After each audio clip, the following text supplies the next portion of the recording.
সুন্দরবনে কয়েকটা দিন কাটানোর পর আমি পৌঁছে গিয়েছিলাম দক্ষিণ 24 পরগনার বকখালিতে।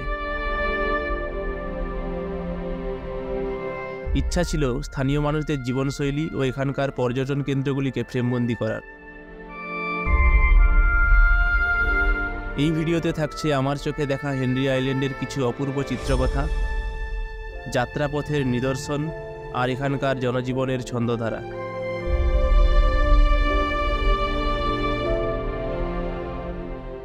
এই সিরিজের সঙ্গে ভালোভাবে কানেক্ট করবার জন্য এর পূর্ববর্তী এপিসোড দেখবার অনুরোধ করছি।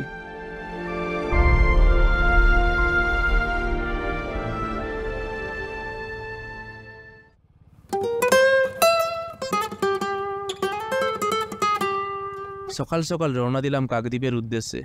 কুয়াশাচ্ছন্ন মায়াবী সকাল এক আলাদাই সৌন্দর্যের বর্ণনা দিচ্ছে। কিছুদিন কাটিয়ে এই গ্রামটিকে খুবই আপন লাগছিল। আজ ফিরে যাওয়ার দিন মনটা একটু খারাপ লাগলো। যাই হোক, নিজেকে সামলে নিয়ে এগিয়ে চললাম নতুন গন্তব্যস্থলে। কথায় আছে না, sometime it's more about the journey than the destination.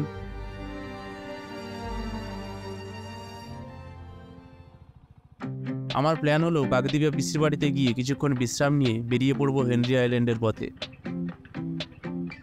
এখান থেকে কাকদ্বীপের দূরত্ব প্রায় 70 কিলোমিটার, আর যেতে সময় লাগবে 2 ঘন্টা মতো। কিছুক্ষণ পিসির বাড়িতে বিশ্রাম নিয়ে বেরিয়ে পড়লাম হেনরি আইল্যান্ডের পথে। যাত্রাপথের সাথী হিসেবে ভাইপো আমার সঙ্গে যোগ দিল।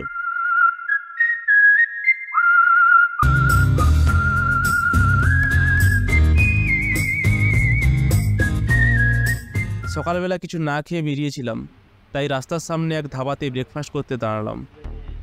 একটা জিনিস চোখে পড়ল, ট্রাফিক পুলিশ রাস্তার ধারে দাঁড়িয়ে একটা ক্যামেরার সাহায্যে সমস্ত গাড়ির গতিবেগ পর্যবেক্ষণ করছে। এই রাস্তার স্পিড লিমিট হলো 60 কিলোমিটার পার আওয়ার। এই গতিবেগের উপরে গাড়ি চালালে লম্বা চওড়া ফাইন আছে। ট্রাফিক পুলিশদের এই ডিসিপ্লিন দেখে আমার খুবই ভালো লাগলো। ব্রেকফাস্ট কমপ্লিট করে আবার রওনা দিলাম গন্তব্যস্থলে। এখানকার রাস্তা আমার অজানা, তাই গুগল ম্যাপই ভরসা। এখন আমরা নামখানা ব্রিজের উপর আছি। এর নিচে হাতানিয়া দোয়ানিয়া নদী বয়ে যাচ্ছে। প্রায় 1.3 কিলোমিটার দীর্ঘ এই সেতু পশ্চিমবঙ্গের পর্যটন শিল্পে গুরুত্বপূর্ণ ভূমিকা পালন করে। এটি পশ্চিমবঙ্গের দ্বিতীয় দীর্ঘতম ঝুলন্ত সেতু এবং ভারতের দীর্ঘতম ঝুলন্ত সেতুগুলির মধ্যে অন্যতম। 2019 সালে এই সেতুটির নির্মাণ কমপ্লিট হয়। পর্যটন কেন্দ্র Bakkhali sea beach, Henry island ও মৌসুনী আইল্যান্ড যাওয়ার জন্য এই সেতুটি খুবই গুরুত্বপূর্ণ। আগে এই সমস্ত জায়গা যেতে হলে হাতানিয়া দোয়ানিয়া নদী পার করতে হতো। নদীতে অসংখ্য ফিশিং বোট দেখতে পেলাম। খুব সুন্দর লাগছিল এই সেতুটির উপর থেকে আশেপাশে শহরকে দেখতে। কিছুক্ষণ টাইম স্পেন্ড করে আবার রওনা দিলাম হেনরি আইল্যান্ডের দিকে।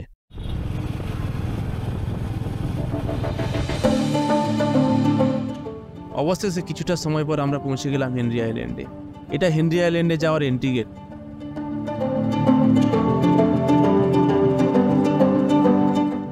এই পুরো এরিয়াটা ওয়েস্ট বেঙ্গল স্টেট ফিশারিসের অন্তর্গত। এখানে ট্যুরিস্টদের থাকবার ব্যবস্থা আছে, তবে আগে থেকে বুকিং করে আসতে হবে। এন্ট্রি ফি 10 টাকা দিয়ে আমরা প্রবেশ করলাম। সাজানো গোছানো পরিবেশ, চারিদিকে অসংখ্য মৎস্য চাষের জন্য খালবিল দেখতে পেলাম।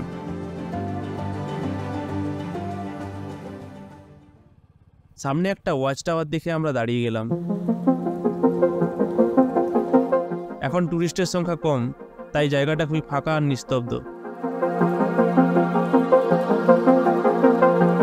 ওয়াচ টাওয়ার থেকে চারিদিকের পরিবেশ দেখতে অপূর্ব লাগছিল। একপাশে ট্যুরিস্ট কমপ্লেক্স আর অন্যদিকে ম্যানগ্রোভ অরণ্যের সারি। একটা নদী দেখতে পেলাম, সামনেই বিশাল সমুদ্রে গিয়ে মিশেছে। আর একটা নৌকো দাঁড়িয়ে আছে, সম্ভবত এখন ভাটা, তাই মাছ ধরার প্রচেষ্টা। আমরা কিছুক্ষণ ওয়াচ টাওয়ারে কাটিয়ে বিচের দিকে রওনা দিলাম।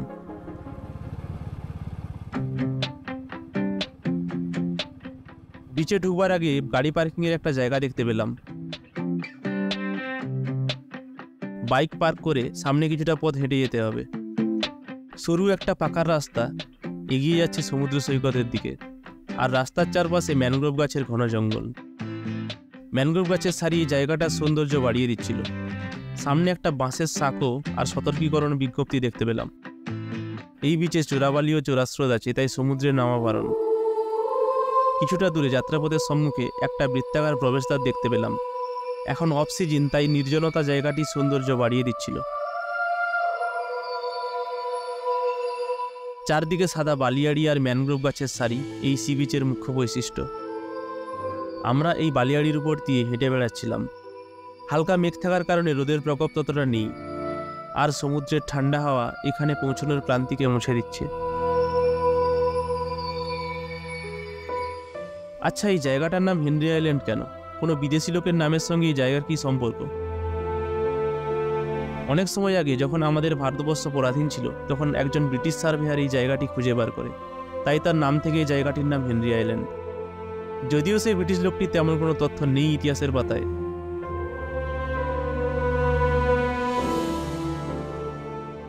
যাই হোক, কিছুক্ষণ সময় কাটিয়ে খুবই ভালো লাগলো। এক কথায় এই জায়গার বিশেষত্ব এখানকার ম্যানগ্রোভ অরণ্য আর নিঃসঙ্গ নির্জন সমুদ্র সৈকত। শহরের কোলাহল থেকে মুক্তি পেতে কিছুদিনের জন্য এখানে আসাই যায়।